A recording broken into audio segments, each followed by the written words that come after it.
do assunto, e conversar com o meu amigo Cássio, e que me parece que esse receio, do jeito que está escrito, esse receio, me parece que não há risco disso acontecer. Pode ser que outros problemas surjam, agora esse, me parece que não. Então, obrigado mais uma vez pelo convite, estou à disposição de todos e vamos tentar fazer um grande código. Muito obrigado, professor Fred Didier Júnior. Com a palavra, o deputado Vicente Arruda. Senhores palestrantes, senhor presidente, senhor relator,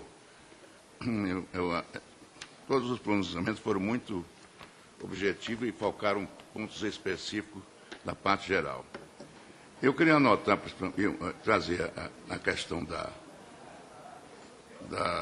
conciliação. Eu acredito que a emenda proposta pelo deputado Efraim cria um problema que já existe no Código atual. A presença do juiz na conciliação é altamente prejudicial, porque ele pode induzir ou coagir, de certo modo, com a sua presença, a negociação entre as partes. Foi justamente para tirar isso, porque já existia negociação com o juiz, antes dessa instrução de julgamento. E se nós reintroduzirmos a presença do juiz, é uma coisa que não tem sentido. Porque, justamente, na negociação, é preciso que as partes se manifestem livremente, negociem. O outro apenas fica mediando e fazendo sugestões e ponderações. Eu já acredito, inclusive, que, dando conhecimento prévio ao réu da inicial, isso já cria uma animosidade, porque ele já vai pronto para contestação. Entendeu? Agora, quanto a fixar prazo para o exercício da mediação do Conselho, é isso que o Ibrahim colocou, eu acho que não tem nada. Essa matéria da mediação tem que ser exigir, falar no mediador e deixar que os tribunais, nos seus regulamentos, decidam qual a maneira e quais os predicamentos que deve ter uma coisa. Nós não podemos amarrar logo no código o que vai ser, quais são as funções, quais são as prerrogativas, o dinheiro, isso. Isso teria que ser feito fora do processo, para dar uma maior flexibilidade, somente no Brasil, que é um país enorme, com costumes diferentes, e que, na mesma coisa do Rio Grande do Sul, não vai dar lá uma Amazonas. Então, isso tem que se deixar claro que não há necessidade de se mexer nisso. Agora, quanto à questão da tutela, eu acho que a tutela antecipada é um termo formidável. Não vejo necessidade, sinceramente, de se criar a cautelar, porque realmente a tutela de evidência, que eu consideraria o nome errado, porque não se tutela a evidência, se tutela um direito evidente. Eu até gostaria que se mudasse para isso, porque o direito é evidente ali na tutela, e deixava a tutela de urgência como uma matéria cautelar. Então, isso, eu não vejo nada de reintroduzir esse termo, eu não tenho fetiche sobre os nomes, sobre a nomenclatura. Justamente o que o Código Novo quis fazer foi justamente acabar com essa confusão de tutela satisfativa, antecipada e cautelar. Tornar a coisa mais simples, mais direta, ao alcance do entendimento de qualquer pessoa. E mesmo porque já estão discriminados os casos de tutela antecipada e tutela de evidência. Ali não há confusão. O sujeito sabe, está especificado ali todas as alternativas em que se dá um tipo de tutela e de outro. Eu não vejo necessidade de se mexer nisso. Agora, quanto àquela disposição de botar a qualquer tribunal, é uma medida excelente, porque vai abranger todos os tribunais. E eu queria trazer à apreciação de vocês uma coisa curiosa que aconteceu lá no Ceará, viu? O tribunal, o TRE, julgou por unanimidade um prefeito mandando afastá-lo do cargo. A parte recorreu, fez o embargo de declaração. Mas, antes do julgamento do embargo, ele entrou com uma medida cautelar para o próprio tribunal reformar a sua decisão. Então, o Tribunal de Justiça, do Tribunal do TRE do Ceará, reformando o seu próprio decisão, mandou que o prefeito afastado reassumisse. Agora, que tipo de cautela é essa? A cautela pode ser dirigida ao próprio juiz, ao próprio julgador, ou ela terá que ser feita a um novo? No Código atual, é possível permitir e admitir uma cautela desse tipo, depois de julgada a causa? E o juiz... Isso é uma reforma da decisão, né? Então, eu pergunto se já alguns dos senhores já conseguem, mesmo no Código atual ou no futuro, que existe esse tipo de cautela contra uma decisão unânime do próprio juiz. Sem um fato novo, sem nada. Isso pode fazer a ação cautelar, pode reformar uma decisão de mérito? Hein? Exato, mas o efeito suspensivo, porque na decisão ele mandou afastar. Agora, o efeito suspensivo ia ter sido objeto para outro tribunal. Quer dizer, eu nunca vi isso. Se os senhores já viram algum caso semelhante? Hein? Já? Hein? Não, isso é possível o juiz fazer, mas do ponto de vista racional da matéria cautelar, da natureza da ação cautelar. Se o sujeito dá uma decisão e mandando afastar, no mesmo ato, no dia seguinte, e o relator, que mandou para o afastamento, concede essa liminar. Eu quero dizer, se é da natureza da cautelar, é possível se fazer para efeito suspensivo,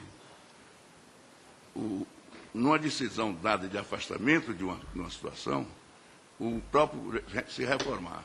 Se isso está no conceito de matéria cautelar. Né? Porque, no meu entendimento, a matéria cautelar era antes do julgamento do mérito, da substância da ação, para cautelar um direito. Mas depois que o tribunal já decide uma matéria, a substância, a pessoa vai se dirigir a esse mesmo juiz para pedir que ele reforme a sua decisão sob o título de acautelar o seu direito. Eu gostaria de ouvir a opinião dos senhores sobre isso. Sobre a natureza, porque aí é uma questão de conceito doutrinário da matéria cautelar. Bom, nós vamos deixar os debates para o final e antes vamos ouvir o relator-geral Paulo Teixeira. Presidente, eu quero também agradecer a contribuição. Essa metodologia nos possibilita repassar todo o conteúdo, né? E gostaria de perguntar se os senhores que contribuíram nesse debate de hoje, se quiserem, podem mandar para nós, por meio eletrônico, as sugestões para cada dos capítulos que aqui nós estamos discutindo. Então, isso permitirá que quem for fazer a sistematização não perca nenhuma das sugestões, e, evidentemente, onde houver divergência, nós tenhamos que debatê-la e resolvê-la, mas nós podemos estabelecer esse método como um método de trabalho hoje e nas próximas reuniões. Então, essa é uma primeira sugestão que quero fazer. E acho que, como nós temos aqui uma sessão que reúne pessoas que vêm de outros lugares do Brasil, nós poderíamos aproveitá-la agora para já estabelecer o debate aqui das posições que foram colocadas, né? Todos sabem que nós teremos mais 2 reuniões como essa, né? Uma no dia 4 de julho e a segunda no dia 11. E, se for necessária outra reunião, nós faremos na outra semana. Então, eu sugiro que nós já abramos para o debate, porque como cada um se preparou para a formulação das questões de como vinha o relatório e como surgiram várias questões aqui, nós podemos aprofundar o debate a partir desse momento. Essa é a minha sugestão, senhor presidente, para o encaminhamento dos trabalhos. Perfeitamente. Então, na linha do que foi preconizado pelo relator geral, eu passo a palavra ao Luiz Henrique Volpi Camargo para suas considerações. Senhor presidente, senhor relator, em primeiro lugar, só para minha posição quanto ao deputado Vicente Arruda, parece, deputado, que há duas súmulas do Supremo Tribunal Federal que dizem que a atribuição para dar um efeito suspensivo ao eventual recurso especial, me parece que foi o caso, ela é do presidente ou do vice-presidente do tribunal local. Se não for o presidente ou o vice-presidente, enfim, aquele que tiver a atribuição de fazer o juízo de admissibilidade, a autoridade que atribuiu esse efeito suspensivo parece que não está correta, se eu bem entendi a questão.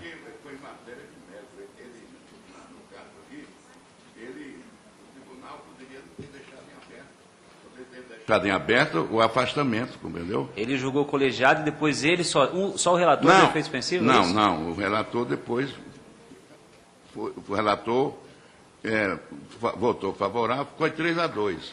Um deles se julgou suspeito, apesar de ter tido, mas é uma matéria já do tribunal.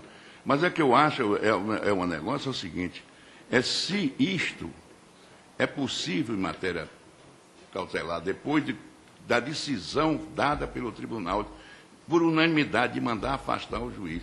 Isso não faz parte da decisão, do acordo? A perspectiva de um outro recurso e a atribuição de efeito suspensivo a esse outro recurso para sobressar a decisão anterior. Tribunal, Sim. Eu acho que... A pergunta é o seguinte, se é possível haver uma ação cautelar contra uma decisão do próprio juízo. Parece que sim. Mas o segundo ponto, deputado, eu já disse isso para o Fred em diversas reuniões e vou fazer coro ao que o professor Cássio ponderou, que o professor Lucon também, eu sei que ele compartilha desse pensamento, e me parece que o Mitidiero também. Eu concordo com esse novo regramento que é superior ao texto do anteprojeto, que praticamente foi mantido pelo Senado. É infinitamente superior. Mas com o máximo respeito à denominação, não. Pelo seguinte, nós temos hoje deputado Fábio Trade e deputado Vicente Arruda. Um é cautelar, outro é tutela antecipada. Esses dois serão fundidos. E eles não podem, depois de fundidos, ter o nome Vicente Arruda. Isso vai gerar, isso sim, um déficit de compreensão. Se nós temos hoje coisas distintas, com nomes distintos, e nós vamos uni-las num único regramento, essa união tem que gerar um novo nome, para evitar justamente a compreensão. Tanto que, na explicação que o Fred colocou, ele em momento algum citou o nome tutela antecipada. Então, o regramento sim está correto, mas acho que nós teríamos, deputado, que inventar um novo nome para isso. Tutela, não sei, ou manter mesmo tutela de urgência, tutela de evidência. A questão é só de semântica para evitar o déficit de compreensão. Percebam que aqui há uma diferença de reconvenção e pedido contraposto. A reconvenção, se revigorada essa denominação, ela não foi alterada, ela não foi fundida com um outro mecanismo e passou a ter, esse novo mecanismo passou a ter o nome de reconvenção. É o mesmo instituto de antes que foi novamente regrado. Agora aqui não, nós temos dois institutos, reafirmo, fundidos. Fundidos, eles precisam ter um novo nome. Era só essa ponderação. Parece-me que o professor Mitidiero também tem alguma complementação a fazer. Com a palavra, o professor Daniel Mitidiero. Deputado Fábio Trade, minhas homenagens renovadas aos trabalhos, aos colegas. Eu vou tocar no ponto da antecipação da tutela, porque me parece que é bastante importante. E eu concordo integralmente com o que o Fred disse. Na verdade, nós participamos juntos da redação desses dispositivos. E com a vênia dos colegas do Cássio, do Volpi, eu só vou fazer uma observação. Não me parece que nós temos fundida a disciplina ou fundido os dois institutos. Não é bem isso. Na verdade, o que nós dissemos é que nós partimos da sistematização do tema a partir da ideia da técnica antecipatória, da tutela sumária. É simplesmente isso. simplesmente se permitiu que hoje nós teremos a possibilidade de antecipar a tutela, seja para satisfazer um direito, seja para cautelá-lo. Ponto. É exatamente isso, numa onda de simplificação da tutela jurisdicional. Por que não a palavra tutela de urgência? Por que não? Por uma razão singela. A tutela de urgência é um tema que remete apenas ao plano do processo, em primeiro lugar. E o processo não pode ser autorreferenciado. O processo, pelo contrário, ele tem que buscar a referência do plano do direito material. E essa é a razão pela qual nós estabelecemos, a Câmara dos Deputados está dando esse passo significativo nessa disciplina, que a antecipação da tutela é só o meio processual, a técnica processual, que prestará uma tutela, por exemplo, para inibir um ilícito, para reparar um dano, para cautelar um dano. Ou seja, nós colocamos o processo no seu devido lugar. É uma técnica processual, é só um meio para a prestação da tutela do direito. E nessa linha nós simplificamos muito a vida do jurisdicionado. Então, com a vênia do Cássio, querido amigo, também do Wolf, já desde muito conhecido e amigo, colega do processo, eu estou de pleno acordo com a exposição do Fred, penso que a Câmara dos Deputados dará uma grande contribuição para o processo civil brasileiro, se mantiver as emendas que foram apresentadas pelo deputado Jerônimo Gergen, pelo deputado Efraim, pelo deputado Barradas e que acabaram sendo condensadas na proposta que veio hoje a ser examinada pelos colegas. Apenas para fazer uma observação em homenagem ao deputado Vicente Arruda quanto à preocupação, eu comungo da preocupação como advogado e basicamente nós temos que fazer uma distinção simples. Ainda hoje, e isso será possível ainda no projeto do Código, o tribunal que prolatou a decisão de mérito poderá sim modificá-la, mas desde que perceba nessa decisão omissão, contradição e obscuridade. Matéria de embargo. Exato, né? Matéria de embargos. O que ocorre muitas vezes é que isso acaba sendo desbordado, mas não é um problema do sistema em si. É um problema que nós temos que corrigir daquela época do erro injudicando e os tribunais superiores devem atuar com as suas funções. É porque, no caso, ele fez os embargos. Só que o tribunal não julgou, mandou para o embargado, e o embargado falou, e aí ele mandou de novo para o... Não, sendo compreendido perfeitamente, Excelência. Para poder, justamente, dar tempo para fazer transformar os embargos, podia ser embargo de infringentes e embargo de declaração, e... E aí são as agruras da justiça. Deputado Fábio Tradi, muito obrigado pela oportunidade. Deputado Paulo Teixeira, colegas.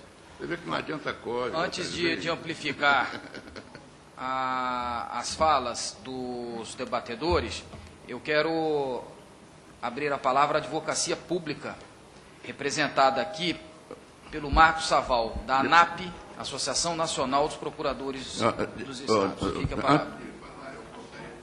Uma coisa que eu esqueci de falar, não Pois sei não. qual foi o palestrante que falou sobre a suspeição que o advogado pode ignorar, porque a suspeição do juiz é quando ele é amigo.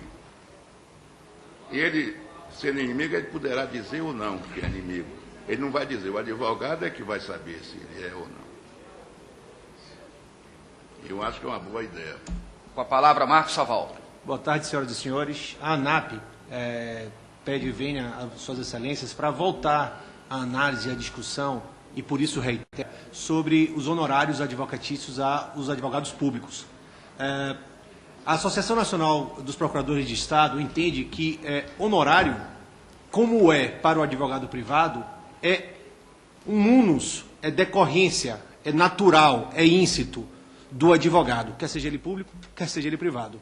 Se está discutindo no Código de Processo Civil normas que determinam deferimento e procedimentos a honorários, não se poderia refutar nesse momento, ou nessa sentada, ou nessa discussão, também de se incluir, e essa é a oportunidade, os advogados públicos. Entendemos que, como prerrogativa que é o honorário, como verba de natureza específica, própria, inafastável do advogado, nós, advogados públicos, também temos todos os direitos decorrentes desse munus. Nós somos também incluídos na ordem dos advogados, nós somos advogados para todos os efeitos, para todos os ônus e também para todos os bônus. Então, nesse conceito, a Associação Nacional dos Procuradores de Estado volta a discutir essa questão e foi também por isso que nós fizemos uma indagação inicial, sabendo, coletando de suas excelências o ponto de vista. Nós entendemos até as colocações que foram feitas no sentido de dizer, isso aí deve ser colocado em uma lei, ou vocês deverão analisar isso nos estados ou dentro da União, enfim. Relegar a um segundo momento essa análise. Entretanto, excelências, acho que esse seria o momento fundamental para, diante do que está posto, porque há na emenda 33, no parágrafo 16, a seguinte redação, artigo 87, parágrafo 16, pela emenda 33. Os advogados públicos poderão ter participação dos honorários percebidos pela respectiva fazenda na forma da lei.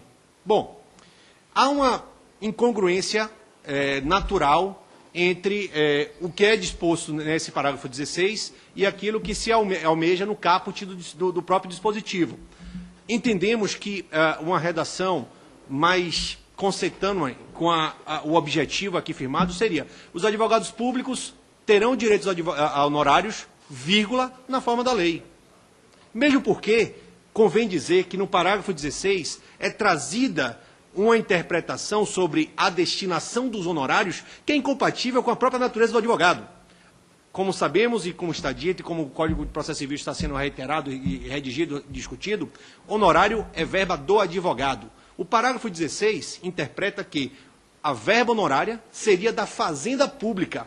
Assim diz, os advogados públicos poderão ter participação nos honorários percebidos pela respectiva fazenda. Não é a fazenda que recebe honorários.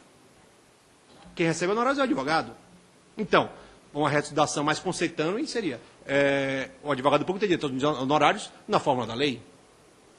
De toda forma, convém sempre citar que quem paga honorário, e até para contrarrazoar esse ponto que foi colocado no texto do parágrafo 16, não é a Fazenda Pública. A Fazenda Pública não paga dos cofres públicos como receita, como nada, aos advogados públicos honorários. Quem paga honorário é o ex-adverso. Assim, quando o parágrafo 16 limita a percepção dos advogados públicos a honorários daqueles que foram percebidos pela Fazenda Pública, está, a nosso entendimento, recaindo numa incongruência terminológica e até técnica de acordo com a própria finalidade dos honorários, que é receber, que é somente deferido aos advogados. Portanto, a advocacia pública, e aqui representada pela ANAP, apenas faz esse adendo sobre o parágrafo 16 para que a normatização fosse mais conceituante, dizendo: advogados públicos têm direito a honorários, vírgula, na forma da lei. E aí cada uma das suas legislações estaduais, federais e municipal irá dispor como, se é teto, fora, enfim, isso aí não seria a própria lei que iria definir. Ok? Tá. Muito obrigado. Muito obrigado à ANAP, aqui representado pelo Marcelo. Vamos ouvir, para complementar essa reflexão, o professor Reinaldo Mozalas. O deputado Efraim, deixa eu pegar o telefone sem fio.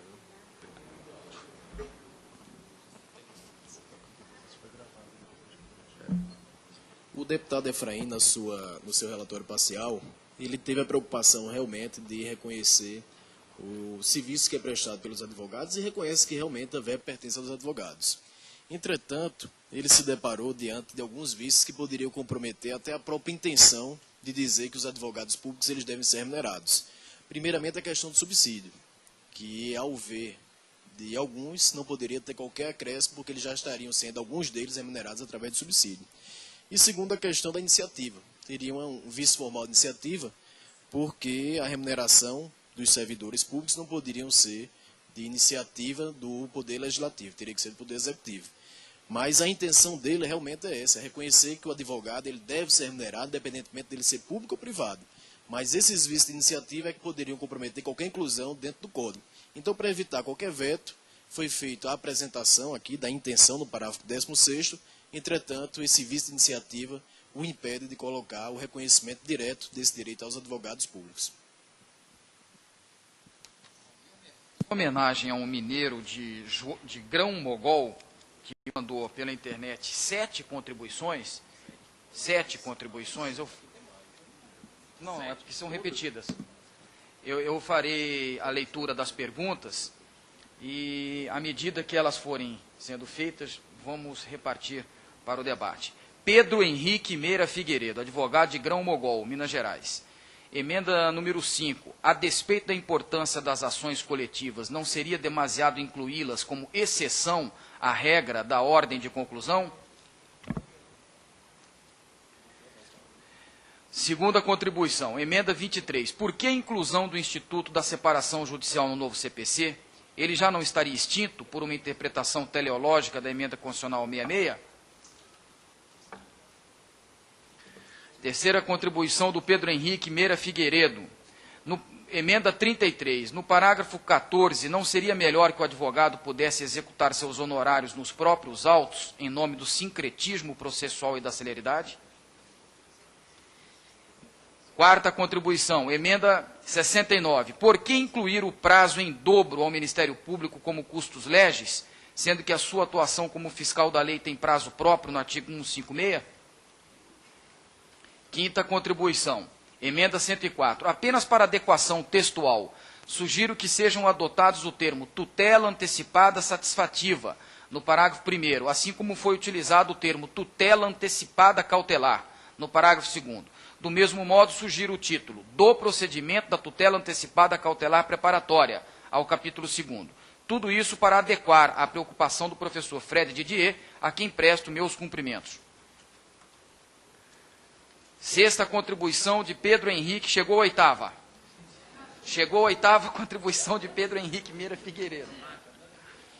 Sexta contribuição, artigo 87. Sugiro a inclusão das despesas processuais ao lado dos honorários na condenação da parte vencida.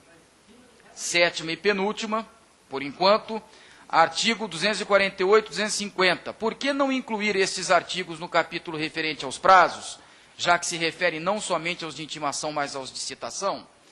Por fim, Pedro Henrique Meira Figueiredo, o eminente relator parcial, deputado Efraim Filho, acatou, em parte, minha sugestão de uniformidade aos artigos 106, 158 e 161, mas ficou no ar se a intimação será com ou sem vistas dos autos. Gostaria de ouvir a opinião dos palestrantes sobre o assunto. Então, pela ordem, as perguntas estão aí dispostas, pela ordem. Rinaldo Mousalas, primeira pergunta.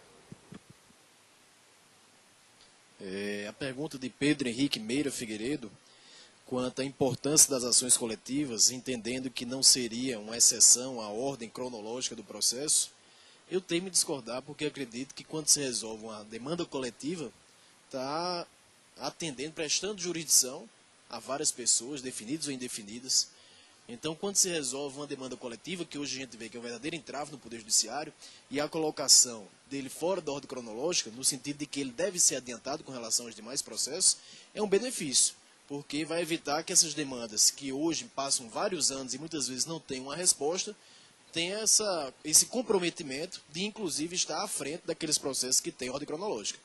Então, essa foi a intenção do deputado Efraim, pelo que eu também discordo do que foi dessa contribuição do nosso amigo Pedro Henrique Meira Figueiredo. Sobre o segundo questionamento, com a palavra Daniel Mitidiero, emenda 23. Cumprimentar o Pedro Henrique. O problema é o seguinte, na doutrina ligada ao direito de família, hoje está se discutindo, inclusive na jurisprudência da STJ, como referiu meu querido amigo Lucon na sua exposição, se a separação judicial permanece ou não em vigor. Esse é um tema que está em aberto e o que se coloca hoje, o que se tem na doutrina dominante, na jurisprudência do STJ, é que persiste o interesse em falar-se numa separação judicial. Então foi essa a razão pela qual o projeto do Código permanece aludindo a essa situação jurídica, de modo que não me parece que a gente possa retirar a revogação desse instituto numa intenção teleológica da emenda constitucional 1966. Senhor presidente, apenas essa observação. Terceira contribuição, quem é que vai se manifestar? Paulo Lucon, emenda 33. Bem, eu gostaria de cumprimentar o doutor Pedro Henrique. A pergunta é muito pertinente. É a seguinte: no parágrafo 14, obrigado. No parágrafo 14, não seria melhor que o advogado pudesse executar seus honorários nos próprios autos em nome do sincretismo processual e da celeridade? Estou plenamente de acordo, inclusive com a incidência da multa de 10% do 475J, porque, afinal de contas, é uma decisão judicial. Então, plenamente de acordo, eu acho que essa emenda deve ser aceita. Perfeito. A quarta contribuição, Mousalas, emenda 69.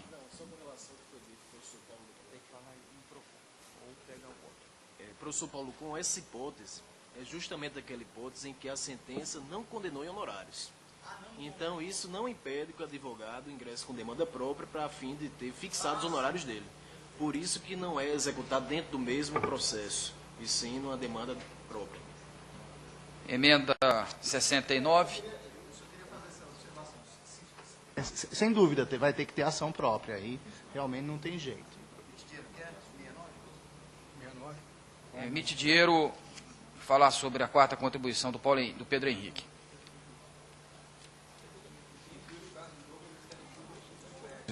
Essa é uma boa observação.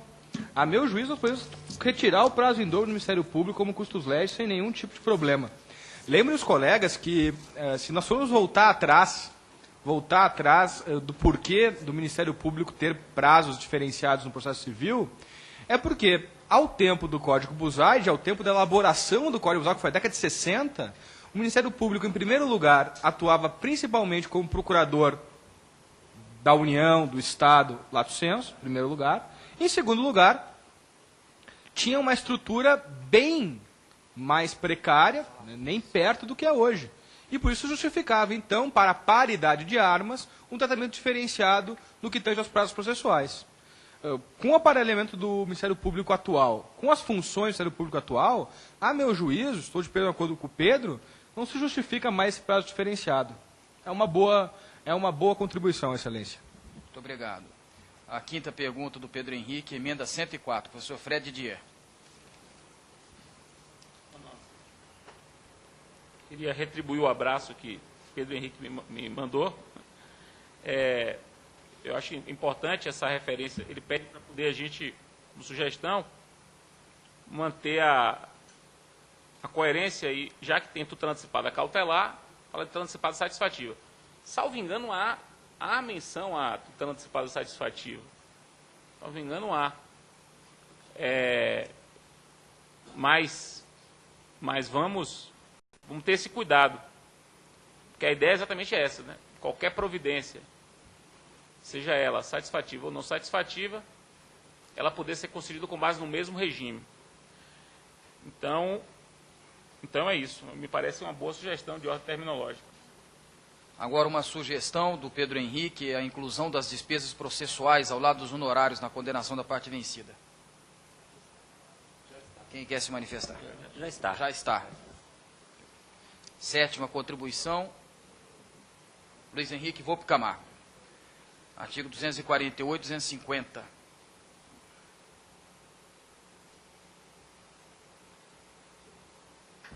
Pergunta é: por que não incluir estes artigos no capítulo referente aos prazos, já que se refere não somente aos de intimação, mas aos de citação? Artigos 200... Você quer responder? No seu artigo. Enquanto o colega encontra os artigos, eu só queria fazer um complemento, deputado Paulo, que isso é importante. Sei que é ponto de honra para o ex-relator-geral Sérgio Barradas Carneiro, mas no que diz respeito à separação, houve um grande avanço com essa emenda constitucional. Qual é o grande avanço?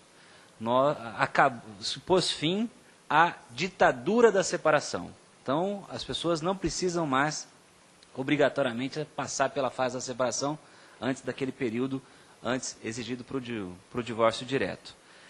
Mas não é possível agora impor a ditadura do divórcio. As pessoas podem, o professor Cássio até utilizou uma certa vez uma expressão que me marcou, as pessoas podem querer dar um tempo institucionalizado, não é isso? As pessoas podem querer se separar, não romper o vínculo completamente. E a lei não pode excluir isso, ou é tudo ou nada. Então tem que se manter a via aberta, a porta aberta, para aqueles que quiserem optarem pela separação e não pelo divórcio direto. Porque senão, repito, sair da imposição, da ditadura da separação para entrarmos na imposição da ditadura do divórcio. Ou é tudo ou nada, isso parece não ser coerente.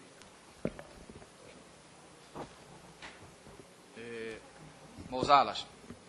Primeiramente, só fazendo um outro esclarecimento ao deputado Vicente Arruda, que as colocações referentes ao mediador são muito pertinentes, no sentido de que a remuneração dele deve ser considerada as particularidades do local e não de uma forma uniformizada no território nacional, e também quanto à questão do sigilo.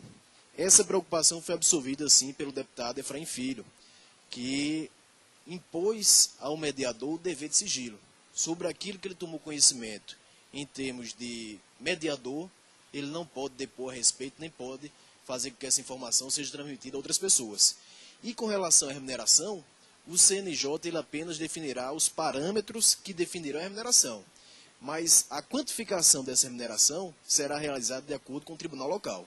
Então a gente sabe que, por exemplo, a remuneração no estado da Paraíba, pelo custo de vida ser bem menor, vai ser menor do que aqui no Distrito Federal, em Brasília, onde o custo de vida é bem maior. Então essas duas particularidades que Vossa Excelência apresentou com muita pertinência, foram consideradas pelo deputado Efraim Filho, com o objetivo, inclusive, de evitar o constrangimento das partes diante de um juiz, e aí a intenção de se conciliar, ela vai restar frustrada por conta da presença do juiz. Com relação à pergunta do Pedro Henrique, ele quer saber por que não incluir esses artigos no capítulo referente aos prazos, já que se refere somente aos de intimação, mas não de citação. Eu estava lendo aqui esse artigo, 250 e 248, ele se refere a prazo de interposição de recurso, que são intimados de decisão do acordo e diz que é intimado quando foi realizado em audiência. Então essa questão da intimação em audiência é tipo da intimação, não seria da citação, no caso, ela seria prévia. Então, acredito eu que a colocação dela como intimação, a regra referente à intimação, ela é pertinente.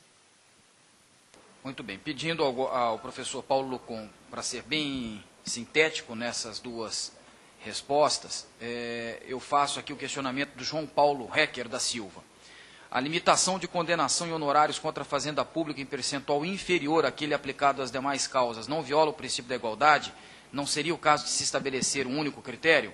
Segunda, não é o caso de se prever expressamente a aplicação do incidente de desconsideração da personalidade jurídica à Justiça do Trabalho, reclamações trabalhistas, tendo em vista os abusos verificados nessa Justiça? João Paulo Hecker da Silva.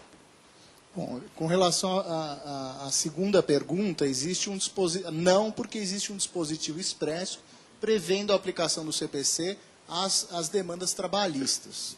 Então, isso está bem claro aqui que realmente tem que aplicar o processo do trabalho. Esse é um ponto, eu acho que importante, que precisa ficar bem claro que o Código de Processo Civil, sim, será aplicável ao processo trabalhista. E, desculpe a primeira pergunta, deputado. O percentual. Nesse ponto, sim, meu entendimento é que viola o princípio da igualdade, tratamento diferenciado. Porque quando a fazenda pública é condenada, ela é condenada em 1% e a outra parte pode ser condenada em 10%, 20%. Então, vejo uma inconstitucionalidade nesse aspecto. Muito obrigado. Duas contribuições do Alexandre pelo E-Democracia, que eu vou encaminhar ao relator. A primeira, sugerindo que a comissão trabalhe com estatísticas para fundamentar a inclusão ou exclusão de figuras processuais, como embargos de declaração e efeito suspensivo para apelação. E a segunda, relacionada ao ressurgimento dos embargos infringentes, por que não se debater melhor a proposta do professor Fernando Gajardoni, da flexibilização procedimental no projeto? Teríamos ganhos significativos. Com a palavra, professor Fred Didier, a respeito dessas duas contribuições. Mandar um abraço para o Alexandre. Mandar um abraço para o Alexandre, agradecer a contribuição. Vamos lá, nós estamos trabalhando com pesquisa, sim. São poucas, mas as que existem a gente está examinando. Por exemplo, A proposta que será discutida aqui no painel sobre recursos, de que a apelação seja interposta diretamente no tribunal, é uma proposta lastreada numa pesquisa feita pelo CBPEG, que demonstrou que um terço do tempo do processo em primeira instância, se dá entre a sentença e a chegada do processo ao tribunal. Ou seja, aquela tramitação posterior à sentença até a chegada do processo no tribunal. Então, isso um terço do tempo do processo. Exatamente por causa disso, nós estamos propondo que, para evitar que, para isso desaparecer esse tempo, a apelação seja interposta diretamente no tribunal. Mas isso vai ser o objeto da... Eu poderia dar Veja bem, se nós apresentarmos no tribunal, a outra parte vai ter que ser ouvida no local onde ocorreu a sentença. Então, o tempo aí talvez seja até pior, porque a pessoa vai fugir da citação, vai correr mais tempo ainda para que o tribunal conheça da apelação, porque isso, eu acho que feito no local onde foi prolatada a audiência, dá maior celeridade, porque as partes estão lá e é feito o negócio. E o tribunal já vai com a matéria preparada, porque isso não é, você não evita o retardamento, porque se você faz no tribunal, a outra parte tem que ser ouvida, e a outra parte está no local onde foi prolatada a sentença. Então tem que fazer uma precatória, tem que fazer uma opção de coisa, para citar perto. E com isso se perde tempo. Apenas uma ponderação, deputado Vicente, é que, como é apelação, a parte já está no processo. Então ela vai ser intimada pelo advogado. Não vai ter necessidade de citação. Então é intimada pelo advogado e a intimação vai ser eletrônica, inclusive. Mas se for eletrônico, mas o problema não é esse. Ou se não for eletrônico, é por diário. Não há necessidade de precatória, porque se trata de apelação, não é uma citação.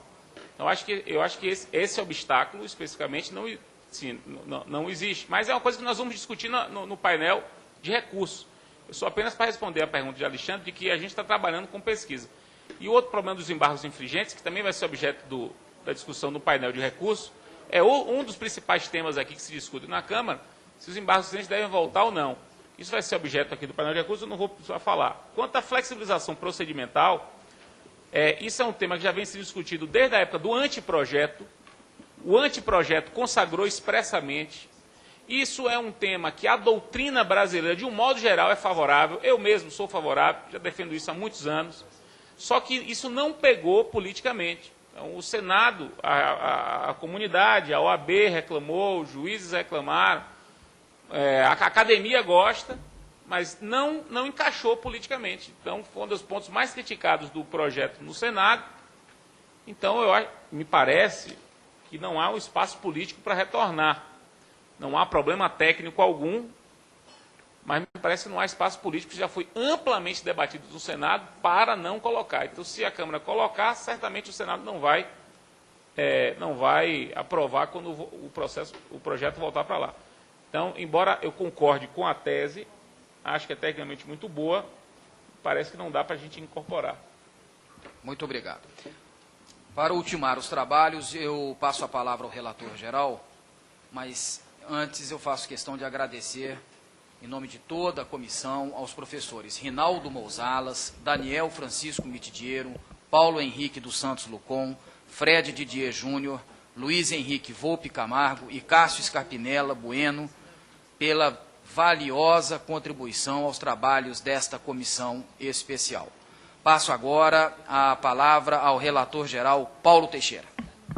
Bom, eu igualmente quero agradecer aos professores mencionados, quero renovar a proposta de que enviem para a comissão, aos cuidados do Marcelo Manzan, as suas sugestões por meio digital. Quero agradecer também aos que participaram do debate, como o João Paulo Hecker da Silva, o Pedro Henrique Meira Figueiredo e também o Alexandre, só veio como Alexandre a proposta, a mensagem, quero agradecê-los também, renovo o convite para que façamos a segunda mesa de debates no dia 4 de julho, onde todos já estão convidados, e no dia 4 de julho nós vamos discutir outro subrelatório, processo de conhecimento, né, e de execução, e também amanhã, na sexta-feira, o Instituto Brasileiro de Direito Processual fará uma reunião em São Paulo com seus sócios e nós debateremos com maior profundidade. Eu só quero dizer que vejo, presidente, que nós estamos fazendo um processo de amadurecimento, né? Um trabalho já realizado está sendo colocado em debate e nós não temos qualquer problema em ouvir as divergências e eventuais convergências e sugestões que virão. Portanto, nós estamos com tranquilidade fazendo esse debate, tanto aqui nesse momento, quanto nessas reuniões externas e depois na finalização para a apresentação do relatório, que não será votado de pronto. O relatório será debatido ainda nessa comissão antes da sua aprovação. Eu espero fazê-lo, isto é, fazer entrega no dia 8 de agosto e aprová-lo ainda até o mês de novembro, né? Depois aprová-lo em plenário entre o mês de novembro e o mês de dezembro, que, como Vossa Excelência nos perguntou, esse é um pouco o cronograma desse debate que nós vamos tentar cumpri-lo. Assim, eu acho que esse debate foi muito rico no dia de hoje. Também parabenizo a consultoria da Casa e o deputado Efraim Filho, que nos ofereceu um relatório tão bem recebido como esse que foi recebido no dia de hoje. Portanto, devolvo a palavra a Vossa Excelência apenas apresentando esse cronograma e essa meta de debates e aprovação do relatório durante esse ano. Eu espero que nós concluamos o ano com o novo Código de Processo Civil votado.